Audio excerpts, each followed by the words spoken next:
Universitas Muhammadiyah Profesor Dr. Hamka mengukuhkan Sri Astuti menjadi Guru Besar Bidang Manajemen Ilmu Pendidikan dalam sidang terbuka Senat UHAMKA 2024.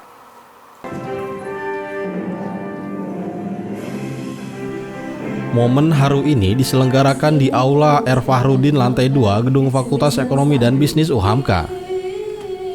Sri Astuti dikukuhkan menjadi Guru Besar UHAMKA dengan menyandang gelar Profesor Bidang Manajemen Ilmu Pendidikan dengan mengangkat topik kesetaraan gender di bidang pendidikan dalam mewujudkan Sustainable Development Goals atau SDGs. Sri Astuti menghasilkan inovasi penerapan perguruan tinggi gender responsif di bidang gender equality atau kesetaraan gender antara laki-laki dan wanita di lingkungan universitas atau perguruan tinggi. Kegiatan dihadiri oleh Nur Hadi selaku Badan Pembina Harian atau BPH UHAMKA, Gunawan Suryo Putro selaku Rektor UHAMKA, Abdul Rahman Agani selaku Ketua Senat UHAMKA, Heri Mulyono selaku Sekretaris Senat UHAMKA, Anisya Kumala selaku Wakil Rektor 1 UHAMKA, Desvian Bandar Syah selaku Wakil Rektor 2 UHAMKA, Nani Solihati selaku Wakil Rektor 3 UHAMKA, Muhammad Dwi Fajri selaku Wakil Rektor 4 UHAMKA, Tony Toharudin selaku Kepala RL Dikti Wilayah 3, dan Armai Arif selaku perwakilan dari Majelis Dikti Litbang Pimpinan Pusat Muhammadiyah. Rektor UHAMKA Gunawan Suryo Putro menyampaikan apresiasinya atas pengukuhan Sri Astuti menjadi Guru Besar UHAMKA yang ke-20 dan dapat menjadi inspirasi bagi para dosen dan lektor kepala lainnya yang ada di lingkungan UHAMKA. Salah satu poin dari pengukuhannya bagaimana mengarus utamakan kesetaraan gender dalam pelayanan pendidikan sebagai fondasi pengembangan sumber daya manusia. Nah, tentunya ini juga menjadi motivasi dan inspirasi bagi dosen-dosen yang sekarang sudah lektor kepala, sudah doktor, untuk segera mengurus ya jenjang akademiknya. Tentu harus memenuhi syarat. Salah satu syarat yang dipenuhi tentu riset dan publikasi. Jadi produktivitas menjadi kunci utama agar sukses atau mendapatkan jenjang jabatan fungsional guru besar ini. Ya, alhamdulillah di UHAMK memang secara sistematik itu didesain sedemikian rupa agar para dosen yang sudah memiliki karya-karya dan memiliki potensi untuk naik jabatan fungsionalnya itu memang difasilitasi baik dalam bentuk BIMTEK, bimbingan teknis, sampai kepada pendampingan untuk kepengurusannya. Nah, begitu juga di Majelis Dikti itu juga ada program-program kepada dosen-dosen PTN untuk mendampingi para dosen-dosen meningkatkan kualifikasi jabatan fungsionalnya. Di kesempatan yang sama, Abdul Rahman Agani selaku Ketua Senat UHAMKA menambahkan bahwa sebagai guru besar memiliki tanggung jawab yang besar sebagai peneliti untuk terus mewujudkan catur dharma perguruan tinggi Muhammadiyah dan Aisyah. Pelaksanaan itu memang kita tahu bahwa puncak akademik tertinggi itu kan adanya guru besar ya, profesor gitu. Namun itu juga belum cukup ya, sebagai ilmuwan, saintis, intelektual dan pemikir di perguruan tinggi, bagaimana kalau ibarat filosofinya pohon pisang, dia hanya membuahkan hanya sekali saja begitu. Tapi janganlah filosofi itu digunakan, dipakai, tapi bagaimana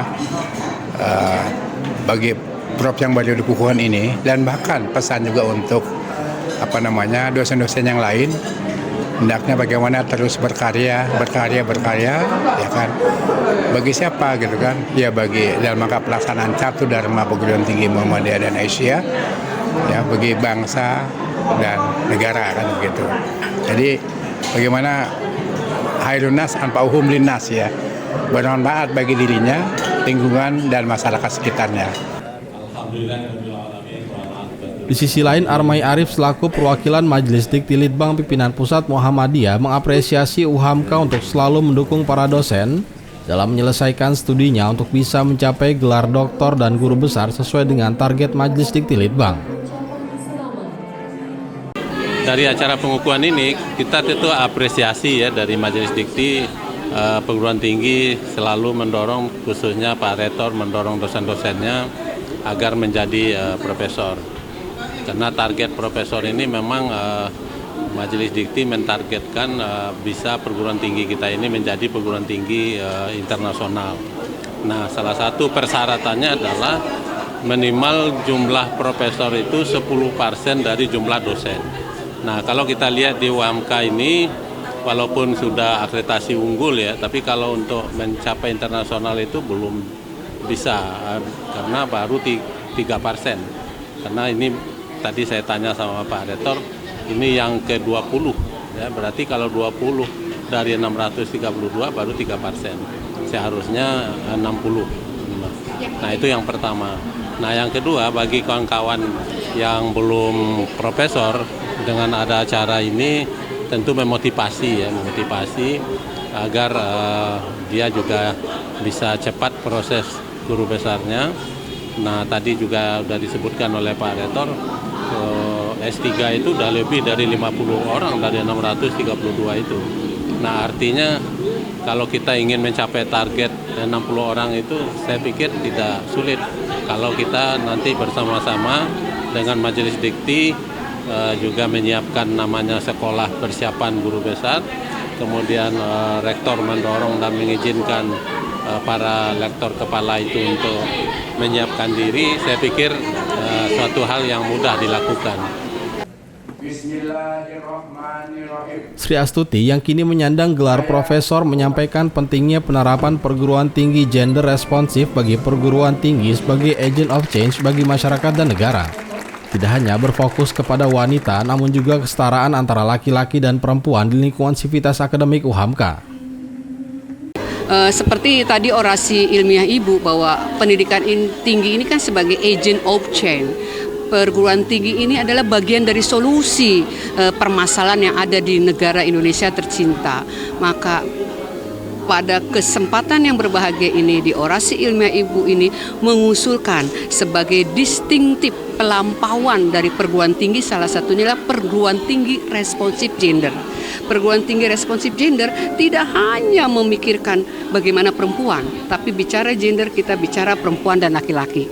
Dengan perguruan tinggi responsif gender, dengan 9 indikator yang disampaikan oleh KPPA tadi, kita bisa masuk di dalam tridharma perguruan tinggi kita. Kita bisa masuk di dalam tata kelola perguruan tinggi kita melalui manajemen pendidikan yang sudah diarus utamakan gender dari semua fungsinya, mulai dari perencanaan, pelaksanaan, sampai budgeting, sampai pemantauan.